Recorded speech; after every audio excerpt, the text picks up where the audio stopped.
Hello दोस्तों, आज हम इस वीडियो में पढ़ेंगे कि प्लेस्टिड अर्थात लवक के बारे में। और उसके बाद जो है लवकों के बारे में 4 प्रकार के होते हैं, 3 प्रकार के, इनके बारे में हम डिटेल्स पढ़ेंगे। इसके पहले हम सभी लोग पढ़े थे माइटोकॉन्ड्रिया। माइटोकॉन्ड्रिया जिसको कोशिका का पावर हाउस भी कहा जाता है। हमारे शरीर में पूरे अंगुली, हाथ, ये सब जितने भी हैं ये सब कोशिका से बना होता है। सब जगह माइटोकॉन्ड्रिया स्थित होता है और ऊर्जा देने का काम करता है, इसीलिए इसको पावर हाउस कहा जाता है कोशिका का, सेल्स का।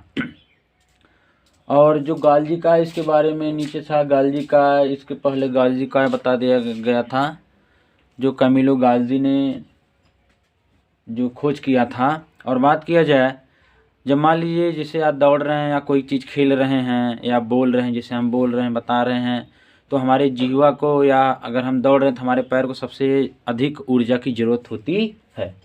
तो बात किया जाए तो कभी होता क्या, गाल्जी क्या करता क्या, परिवहन का काम एक प्रकार से करता है। यदि हमको ऊर्जा की ज़रूरत है, अगर हम ऐसे बोलते रहें तो हमारी ऊर्जा धीरे धीरे ख़त्म होती चली जाएगी। एक समय ऐसे आएगा कि हम सही से बोल नहीं पाएंगे, जैसे आवाज़ जैसे होगी वह सही से निकल नहीं पाती है। तो इसलिए गाल्जी क्या करता कहा है, जहाँ हम स्थिर रहते हैं वहाँ भी ऊर्जा रहती सेल्स में, और वहाँ से गाल्जी क्या करता, क्या ऊर्जा को लेकर के आता है। अगर हम बोल रहे हैं तो हमारे जीवा को प्रदान करता है, अर्थात हाथ अगर स्थित है, पैर स्थित है, तो हमारे पैर में पूरा ऊर्जा उपस्थित है, ऊर्जा भरी हुई है।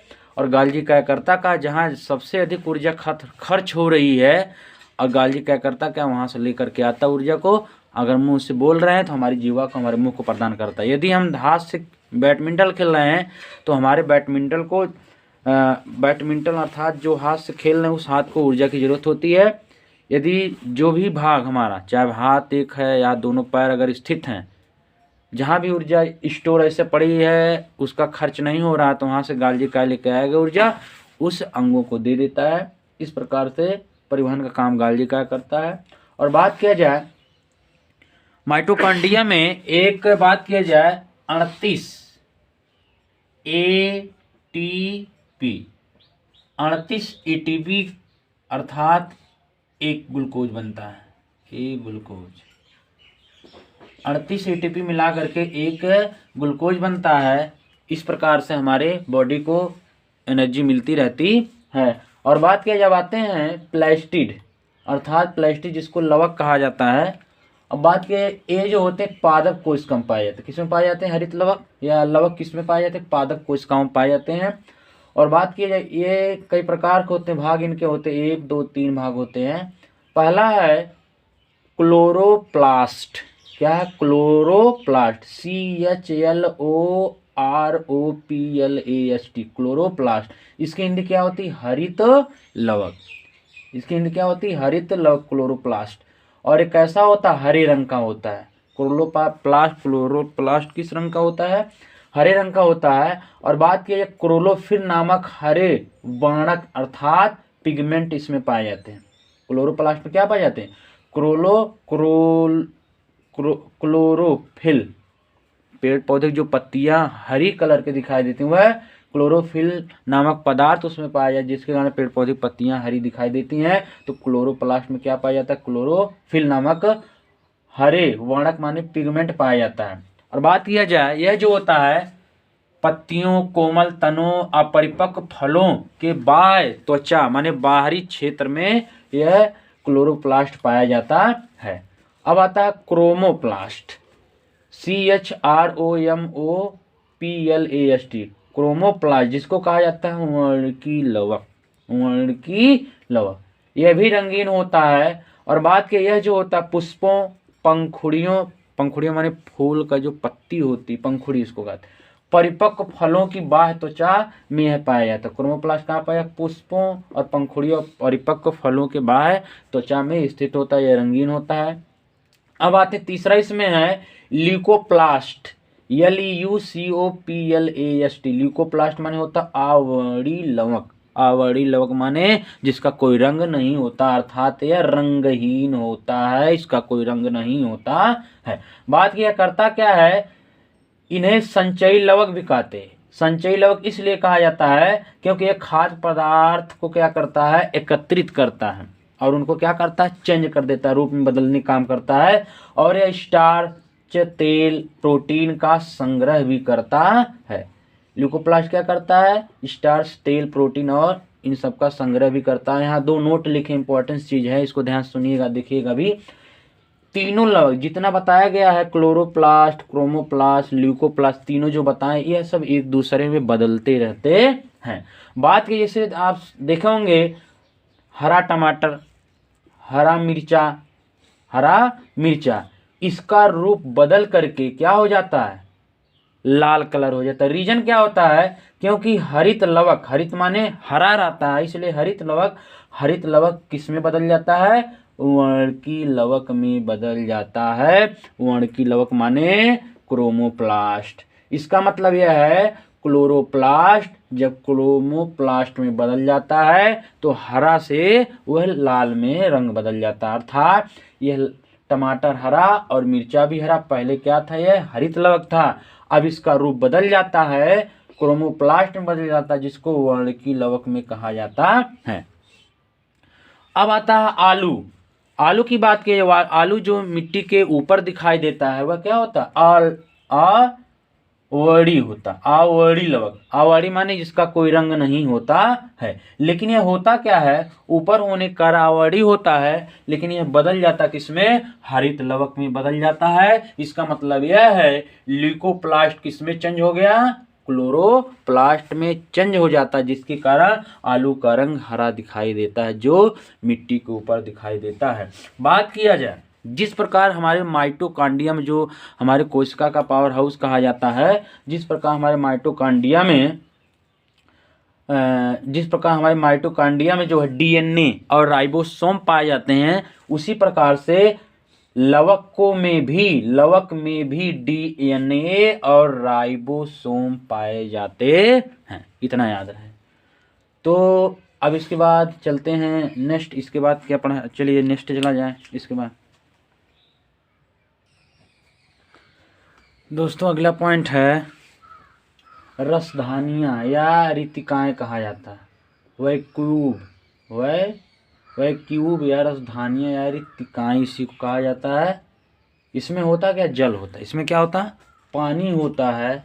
और बात के इस रसधानी या रिक्तिकाओं में जो है अमीनो अम्ल, शर्करा, कार्बनिक अम्ल, प्रोटीन, खनिज लवण, कार्बोहाइड्रेट, ये सब पाए जाते हैं।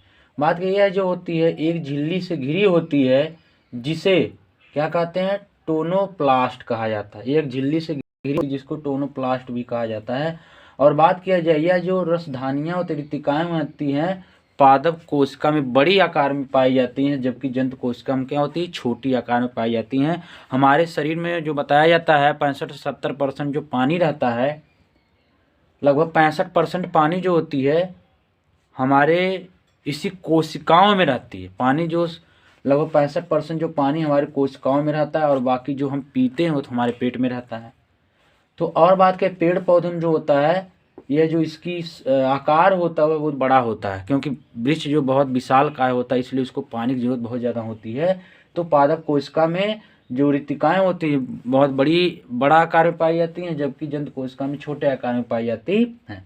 अब अगला पॉइंट आता है राइबोसोम। यह राइबोसोम जो है यह डमरू या गोलाकार आकृति में पाया जाता है। 150 से लेकर के 250 एंगस्ट्राम व्यास तकले इसका आकार होता है, और यह सूक्ष्म सघन कण का होता है, उस डिपार्ट का बना होता है, सघन कण का बना होता है। और राइबोसोम जो होता है आरएनए और प्रोटीन से बना होता है। आरएनए मतलब आप समझ जान ही रहे होंगे, राइबो न्यूक्लिक अम्ल। आरएनए का फुल फॉर्म क्या होता है, राइबो न्यूक्लिक अम्ल होता है। यह जीवित सेल में पाए जाते हैं। कहाँ पाए जाते हैं, जीवित सेल में ही पाए जाते हैं। और यह होते क्या, कोशिका द्रव्य में स्वतंत्रता पूर्वक पाए जाते हैं, स्वतंत्र रूप में पाए जाते हैं। और ये माइटोकॉन्ड्रिया व केंद्रक में भी पाए जाते हैं। राइबोसोम कहाँ पाए जाते हैं, माइटोकॉन्ड्रियम भी पाया जाता है और केंद्र में भी पाया जाता है। उसको आपको आगे अभी बताया जा रहा है नीचे।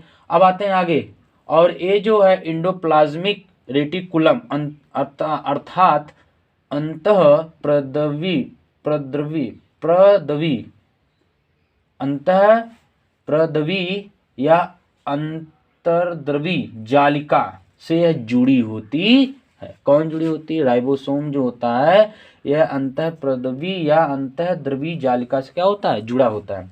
और इसके बाद आते हैं केंद्रक। जिस केंद्रक या नाभिक, इसी को न्यूक्लियस भी कहा जाता है, प्रत्येक कोशिका में होता है। बात किया जाए केंद्रक जो होता है प्रत्येक कोशिका में पाया जाता है, जो भी चाहे जिसकी कोशिका रहे, या पादप पर है या जंतु कोशिका समय पाया जाता है। और बात की यह गोलाकार, अंडाकार और अपारदर्शी होता है। और बात की इसमें जो होता है प्रोटीन, डीएनए, आरएनए भी पाए जाते हैं। डीएनए, आरएनए, डीऑक्सीराइबोन्यूक्लिक अम्ल और प्रोटीन भी इसमें पाए जाते हैं। बात के यहाँ एक पॉइंट और लिखा गया है कि ये जो राइबोसोम होता है माइटोकॉन्ड्रिया और केंद्रक में भी पाए जाते हैं, अर्थात इसमें भी राइबोसोम पाया जाता है। उसके बाद चलते हैं आगे। केंद्रक को भी कई भागों में बांटा गया, उसके बारे में आगे चर्चा किया जाए। अगला पॉइंट चलिए स्क्रीनशॉट ले लीजिए, आगे चला जाए।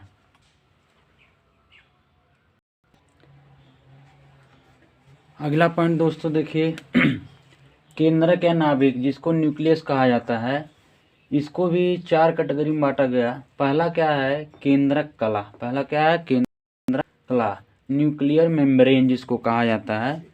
यह जो केंद्रक कला होती है दोहरी झिल्ली का बना होता है, और जो झिल्ली बनी होती है दोहरी झिल्ली है प्रोटीन और फास्फोलिपिड से मिलकर बनी होती है। जो दोहरी झिल्ली होती है, जो केंद्रक कला बना होता है दोहरी झिल्ली के द्वारा, वह दोहरी झिल्ली जो प्रोटीन और फास्फोलिपिड से मिलकर बनी होती है। और बात की यह जो है अंतः प्रद्रवी जालिका से जुड़ा होता है।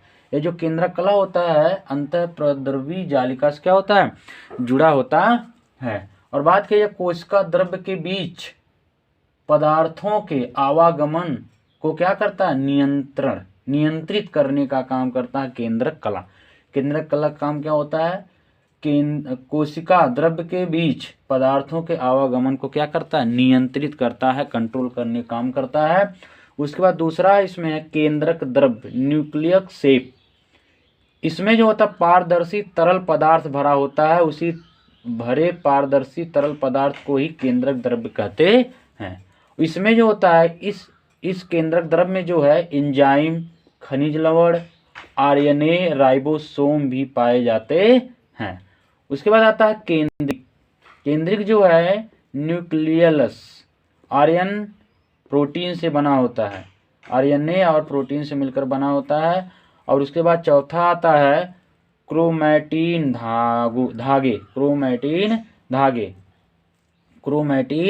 धागे, अर्थात इसका काम क्या होता है? केंद्रक द्रव्य में धागों की संरचना को ही क्या कहते हैं? क्रोमैटिन धागे कहते हैं। माने इस केंद्रक द्रव्य में जो धागों की एक संरचना बनी होती है जिसको हम क्रोमैटिन धागे भी कहते हैं। उसके बाद है कोशिका विभाजन के बाद जो है एक दूसरे से अलग होकर गुणसूत्र बनाते हैं। कोशिका जब विभाजन होता है एक दूसरे से अलग होकर क्या बनाते हैं? गुणसूत्र बनाते हैं। बात किया जब मानव में जो गुणसूत्र पाए जाते हैं 23, और चिंपांजी में कितने पाए जाते हैं? 24, और बंदर में कितने पाए जाते हैं? 21 पाए जाते हैं। और बात किया जाए कि कुछ पॉइंट इसमें वर्णिक लवक के उदाहरण या कुछ 2-3 उदाहरण लिखे गए हैं। टमाटर में जो होता है कौन सा वर्णिक लवक पाया जाता है? लाइकोपेन पाया जाता है। कौन सा लवक पाया जाता है? वर्णिक लवक कौन सा पाया जाता है टमाटर में? लाइकोपेन। उसके बाद गाजर में कौन सा पाया जाता है? कैरोटीन। गाजर में कौन सा वर्णिक लवक पाया जाता है? कैरोटीन। और चुकंदर में कौन सा पाया जाता है? विटामिन पाया जाता है। अब आते हैं यहाँ केंद्रक के काम क्या होते हैं। केंद्रक काम क्या होता है? कोशिका नियंत्रण केंद्र, माने केंद्रक जो कोशिका का एक नियंत्रण का केंद्र है। केंद्रक जो कोशिकाओं के मध्य होता है, इसका काम होता है कोशिका के अंदर जितने पार्ट्स होते हैं सबको कंट्रोल करने काम करता है, और जितनी भी क्रियाएं होती सबको नियंत्रित भी करने काम करता है केंद्रक।